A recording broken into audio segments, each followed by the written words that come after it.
think? If you ask people around Kawhi Leonard, the response is this. If he was healthy, he would play. Like, this is all, you know, why are you taking shots? This is his perspective. Why are you taking shots at me? I'm a finals MVP. And he built his career. He was a mid-lottery, mid-first round pick. He wasn't a high pick. He made himself into an all-star, multi-time all-star, one of the best players in the league. So his response has always been, listen, if I was healthy, don't you think I'd be playing? And I think in that meeting, when they approached him, like, man, you're like, yo, we're reading you coming back Thursday, and then you're not coming back Thursday. What's up with that? Caught him off guard. It caught him off guard because he's like, listen, bro, like if I'm good, I would play. Right. I can't play right now. Shams, that was his response. I know you are an insider and you have all the scoops and sources. What would be a reason why Kawhi wouldn't want to come back if he was healthy enough to do so? This is where that free agency comes into. Right, and your brand and protecting your brand. Else. And I mean, you don't want to always say 2 + 2 = 4. But I get not coming back if you're fully healthy. But maybe, I don't know, if he was 1 year into his multi-year deal, if he was a max player, maybe he might be more incentivized. He's got a lot of stuff going on. Not only just that, but even off the court with his signature shoe deal. I mean, if you industry-wide, the belief was he was going to re-sign with Jordan last summer. The extensions dragged and never got to the point where it was agreed to. So there's a lot of things going around him. And you know, when your inner circle isn't right, sometimes when the house isn't in order, and that's just not even people around him, but situations. You know, you have off-court situations. I mean, you played. You saw guys. Sometimes it wasn't even your circle. Sometimes you had distractions. You know, I'm not saying that's what it is, but if you don't have your house in order sometimes, I think there can be issues. But for this situation, his mindset's always been, listen, I'm not healthy. That's what he told them. Well, that's sad. So, why is he upset then?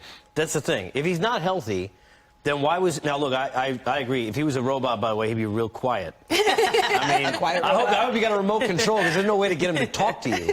But he didn't talk for so long, and it seemed like he was so upset. If he's not healthy, what's he upset about? Listen, I think anytime you're questioned, as Shams said it. Yeah. I'm a fighter. Y'all questioning? Are you serious? Like, that's... Especially by his teammates. Yeah, I think man. that was probably the listen, dog, and you don't think if we feel Manu, imagine what that feels like to feel Manu in there, dog. And that was closed.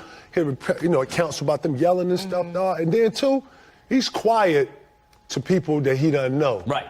When you know him, he'll open up, and you know his demeanor's he's not an initiator. He's not a person who's going to be super loud. You know, he's very chilled and to himself, and that's his personality. But you don't become the best player on your team by being submissive or non-aggressive. You have to be the initiator, and he earned that respect. That wasn't given to him. You know, so, you know, I think everybody needs to be mindful of the minute things of who he is and reading through all the steam and the kind of the smoke of it all, you know? So that's what I'm trying to figure out. It's his teammates that's making it hot. That's what makes me crazy.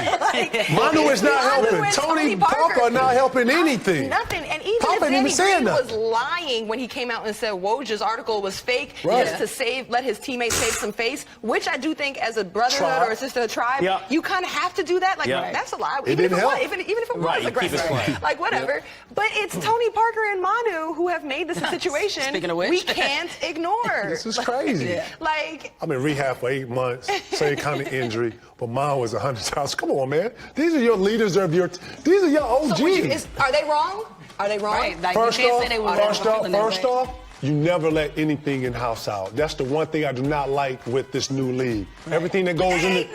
I'm talking about this new league. I'm talking about the new league of being able to talk about what me and Sean talked about. My thing is this. What Manu said is wrong. Your OGs do not do that.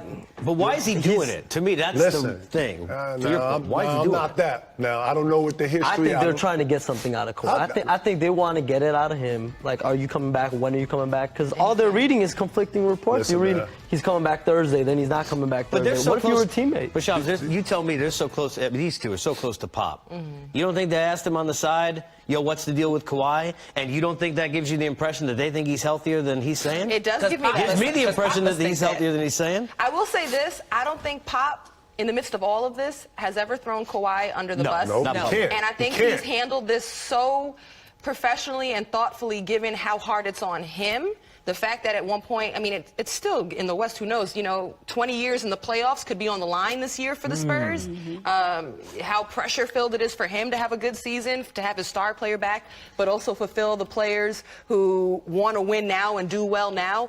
And you would see a lot lesser coach maybe throw a player on the bus or pressure him through the media or point fingers or start blaming. But I've never seen Pop do that, and I think it should be called out that he remained true to all his players through this, despite how tough the situation is. Because he still has to be this man's coach for the future, and if Kawhi's going to be here for the future, Pop is the future, they're going to have to be able to work together.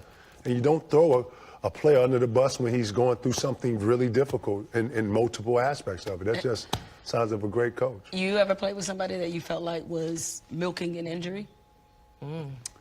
I'm not gonna say he was milking an injury, but I would say I played with guys who didn't share the same passion of winning that I did. I would go out here and play on one leg if it was possible, and did a lot of times, and never told anybody because I don't want you to look at me like, I'm whatever, right? But then when you see what I'm going through to get out here and be out here, then you see what I'm out here like. Right. You grow a newfound respect for it. I saw Paul Pierce one time. We was in Cleveland, and we really needed this game, and he wasn't sick. He was what we call dog sick. You ever been dog sick when you can't move? Oh, yeah. You got that sick that hurt. Oh, Yeah. He had that. Right. I saw him He get in need a a wheelchair, didn't No, he? I'm just playing. Right. Knowing Pete probably did need a wheelchair, But I saw him get an IV and play through that. Man, I saw him play through that. Come in halftime, get an IV, and play through that, man. And that's when it hits you, like, yeah, everybody in there didn't even have to say it. You see a guy going through that, man, you run through the wall for that. But that was the connection, and that's what all that was. Like, again, the problem that I have in this is that the players made this a problem or an issue, and then you hear the tone of what they're saying. So I just hope they figure it out. And I always say that sometimes when you go through harsh times, it tells you a lot about what's around you. Character, sure. Yeah, shows you what you made of yourself and looking in the mirror, And I don't know what this ends up being, but I hope it's positive. We'll know soon. Yeah. This upcoming No, summer. No. We're going to know before that. We're going to know before that. Yeah, KG, I just want to ask you, I mean, the culture you guys had in Boston, right? The trust level, the fact that everybody knew that the person next to them was going to give their all. That's what these two guys had with Tim Duncan. Yep. Before that, David Robinson. They had this with this group, with Pop.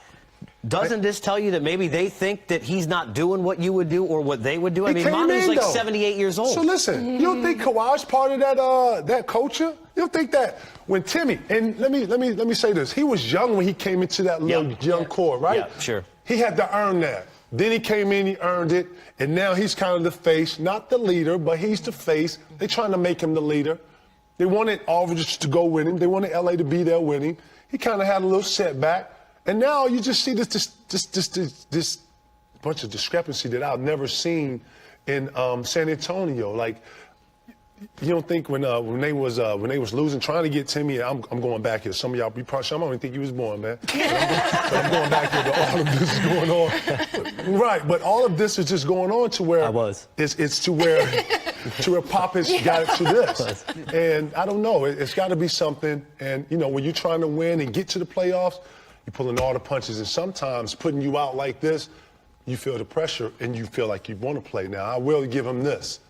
He has not seemed like he's going to come to any pressure. Yeah. I'm going to play when it's cool on me. Right. And you know what? Kawhi earned that to be able to do that. So from that. Does anybody think they're headed for a divorce, though? Yeah. Oh, no. Yeah. This is over. We'll know soon. It depends. It depends. No. If they lay down the 5-year, $210 million max Let me say something. Then somebody's gone. Who's gone? If they lose it? If he comes back, do you think he want that around? Well, Tony's gone anyway. He's a free agent. Well, so